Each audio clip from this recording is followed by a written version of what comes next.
ఆయన యందు ఈ నిరీక్షణ పెట్టుకున్న ప్రతి ఏ నిరీక్షణ?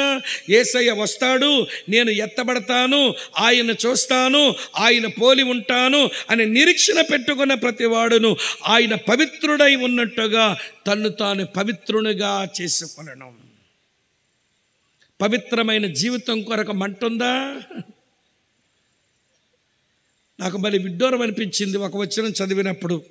దావీదు పవిత్రత కొరకు ఇలా ప్రార్థన చేసుకున్నాడు. చూడండి, మిమ్మల్ని అడుగుతాను, జవాబు చెప్తురు కానీ. 51వ కీర్తన చదువుతున్నాను, చూడండి 7వ వచనం.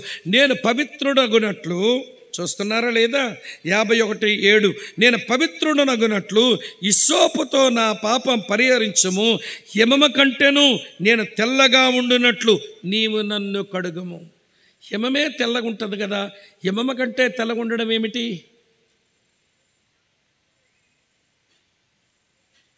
హిమమే తెల్లగా ఉంటుంది కదా, ఏమిటి వచనం? దావీదు అంటున్నది హిమమే తెల్లగా ఉంటుంది, కానీ హిమము కంటే నేను తెల్లగా ఉండునట్లు నీవు నన్ను కడుగుము. ఈ వచనం నాకు చాలా రోజులు అర్థం కాల. నేను నార్త్ ఇండియా హిమాచల్ ప్రదేశ్ మనాలిలో సేవకుల కూడికలో వాక్యం చెప్పడానికి వెళ్ళాను. Church of north India CNI వాళ్ళ యొక్క సేవకుల కూడిక. సరే, కూడికలు అయిపోయాయి. ఇంకో 2 రోజులు ఉండి మేము కొంచెం అన్నీ చూసి వెనక్కి వద్దామని మనాలిలో ఉండిపోయాం.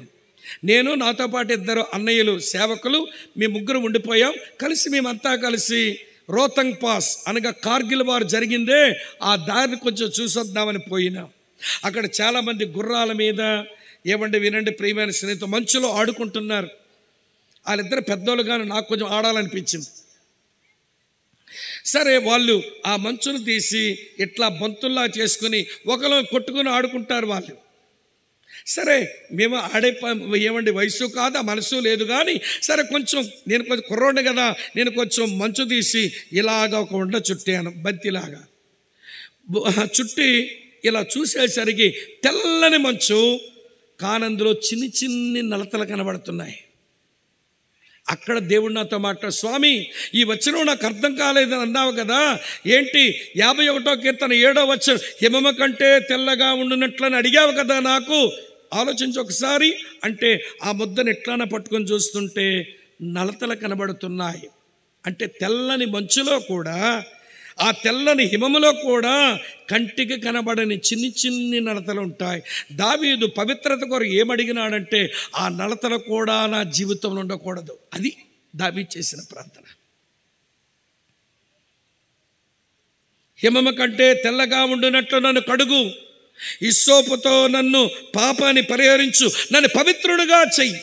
ఈ రోజున క్రైస్తవ విశ్వాసుల్లో పవిత్రత కొరకు ఆరాటమే పోయింది మన దగ్గర. అమ్మా, వింటున్నారా? ఎవడ పాపమును జయించే, శోధనలు జయించే పవిత్ర జీవితం కొరకు మంటేది. ఇలా జ్ఞాపకం చేస్తాను, ఆయన స్త్రీలోలుడు, వ్యభిచారి కాదు. వ్యభిచారంటే ఏవండి వాడు ఏదో ఒకదాంతోనో 2తోనో పాడు పనులు చేసినోడు. ఉమనైజర్ అంటే స్త్రీలోనుడు అంటే వరుసతో నిమిత్తం లేదు, వయసుతో నిమిత్తం లేదు. వాడికి ఎప్పుడు శరీరంలో కోరికలు ఎగితే వాడు దొరికిన అమ్మాయితో వాడు పాపం చేస్తాడు. అది అతని జీవితం. వాళ్ళమ్మ వాడెంతో రక్షణ పొందాలని కన్నీటితో ప్రార్థన చేస్తుంది, ఉపవాసం ఉండి ప్రార్థన చేస్తుంది. దేవునికి స్తోత్రం. ఒక మీటింగ్లో ఆయన రక్షించబడ్డాడు. ఆయన సాక్ష్యంలో ఏమి రాసుకున్నాడో తెలుసా? మా అమ్మ ఉపవాస కన్నీటి ప్రార్థనా కన్నీరులో యేసయ్య పాదాల వరకు కొట్టుకొచ్చాను నేను. మా అమ్మ కన్నీటి ప్రార్థనా ప్రవాహంలో యేసయ్య పాదాల వరకు కొట్టుకొచ్చానని ప్రభువు తన హృదయం ఇచ్చాడు. మారు మనసు పొందాడు. మారు మనసు పొందిన తర్వాత ఒక వీధిలో వెళ్తున్నాడు. ఆ వీధిలో ఇతనికి నచ్చిన అమ్మాయి, ఒక అమ్మాయి ఉంది. ఎప్పుడు ఆ ఇంటికి వెళ్ళి వాడు గడిపేవాడు. అమ్మ, వింటున్నారా? సెల్ ఫోన్ లేదని చూసుకుంటున్నారా? అమ్మ చెల్లెళ్ళు, నాకు అసలు మైదా రోగం, కళ్ళు మూసుకుని వాక్యం చెప్పడం రాదు. నేను అందరి వైపు చూస్తున్నా, నా వైపు చూడండి చెల్లి ప్లీజ్. దెయ్యం చూసారా మిమ్మల్ని పెడత్రో పట్టిస్తున్నాడు? నా వైపు చూస్తూ వాక్యం వినండి. సరే, వీధిలో నడిచి వెళ్తుంటే ఎవరో వచ్చి అమ్మాయి తన్నారంటే, ఇదేంటే వాడు నువ్వు పిలవకుండా నేను ఇంటికి వచ్చినోడు ఈరోజు వెళ్ళిపోతున్నాడంటే ఇంటికి రాకుండా అంటే నిజమేనా అని బయటకు వచ్చింది. చూస్తే ఆయనే. పిలిచిందట, హేయ్ అగస్టీన్ అంది.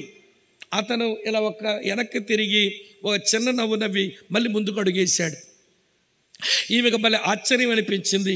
ఇదేంటి పిలవకుండానే నా గుమ్మెక్కినోడు ఈరోజు పిలిస్తే కూడా పోతున్నాడంటే నాకంటే అందగతి దొరికిందేమో, నాకంటే డబ్బున్నావిడ దొరికిందేమో, అందుకే పోతున్నాడని మళ్ళీ కొంచెం గట్టిగా స్వరమిచ్చి ఏయ్ అగస్టీన్ అంది.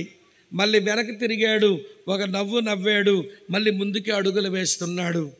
ఇక తట్టుకోలేకపోయింది, చప్పట్లు కొట్టింది. ఏ అగస్టీన్ నేనే పిలుస్తున్నాను అంది. అప్పుడు అగస్టీన్ వెనక్కి ఇట్లా వినండి ప్రియులారా, తల చూపి ఇంగ్లీష్లో అన్నాడు. ఇంగ్లీష్లో తర్జుమా చేసినారు ఈ మాట, O lady you may be she but I am not he. అమ్మా నువ్వేమో కానీ నేనైతే ఆయన కాను అని ప్రియులారా, వ్యక్తిగత పవిత్రతను కాపాడుకోవడానికి పాపం తన వరకు పరిగెత్తుకొని వస్తే పారిపోతున్నాడు.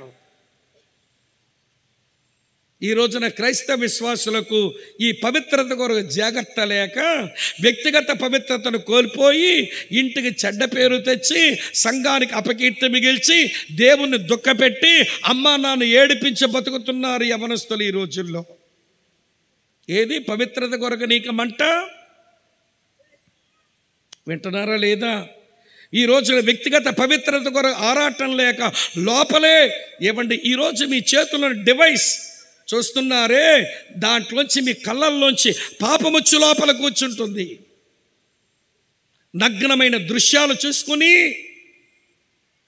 పోర్నోగ్రఫీ దానికి మరిగిపోయి అలాంటి బొమ్మలు చూసుకొని నగ్నమైనటువంటి ఆడపిల్లల బొమ్మలు చూసుకొని వీడి పాడవుతుంటే, నగ్నంగా ఉన్న మగాళ్ళ బొమ్మలు చూసుకొని వీళ్ళు పాడవుతుంటే, ఈ సెల్ ఫోన్ నుంచి దయ్యం నీ బతుకునే పాడు చేస్తుంటే ఆ దానితోనే నీ జీవితాన్ని భ్రష్టు పట్టించుకుంటున్నావు.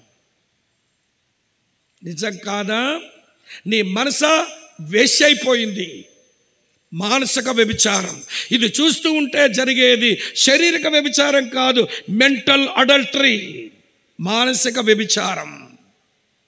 చూడరాని బొమ్మలు చూస్తున్నావు, చూడరాని దృశ్యాలు చూస్తున్నావు, మానసిక వ్యభిచారి అయిపోయావు ఇప్పటికే. వ్యభిచారి. అలాగనే ప్రియులారా, శరీరంతో కూడా అవకాశం దొరకాలే కానీ పాపం చేయడానికి పరుగులు పెడుతున్నావు. ఏది నీ పవిత్రత? వాళ్ళ నీతిలో అపవిత్రత ఉంది, నీ నీతిలో పవిత్రత ఉండాలి. వారి నీతిలో అపవిత్రత ఉంది, అది నీ దగ్గర ఉండకూడదు. వారి నీతిలో పవిత్రత లేదు, పవిత్రత నువ్వు తెచ్చుకోవాలి. దాని కొరకు సాధన చెయ్యాలి. అదే క్రైస్తవ్యం, అదే క్రైస్తవ్యం. ముగింపుకు వచ్చేస్తున్నాం, టైం అవుతుంది గనక. శాస్త్రుల నీతి కంటేను పరిసయ్యుల నీతి కంటేను మీ నీతి అధికము కాని ఎడల మీరు పరలోక రాజ్యములో ప్రవేశించలేరు. ఖరాఖండిగా చెప్పాడు, పర్వాలేదులే నేనేదో అక్కడ బోనస్ ఇస్తా, అక్కడేదో పథకం పెడతా, మిమ్మల్ని లోపలికి లాగేసుకుంటా, ఏం పర్వాలేదులే క్రైస్తవులు ఇంట్లో పుట్టారు కదా, మీకు బైబిల్ తెలుసు కదా అని చెప్పి ప్రియులారా, నువ్వు ఏ సంజాయిషి చెప్పుకున్నా నీకు వేరొక దిక్కు ఉండదు, వేరొక దారి ఉండదు. దిక్కు లేదు, దారి లేదు. దేవునికి భయపడక బ్రతికించి బతకడం అలవాటైపోయిన నేటి క్రైస్తవ్యానికి వేరొక దిక్కుండదు, వేరొక దారి ఉండదు. జాగ్రత్త.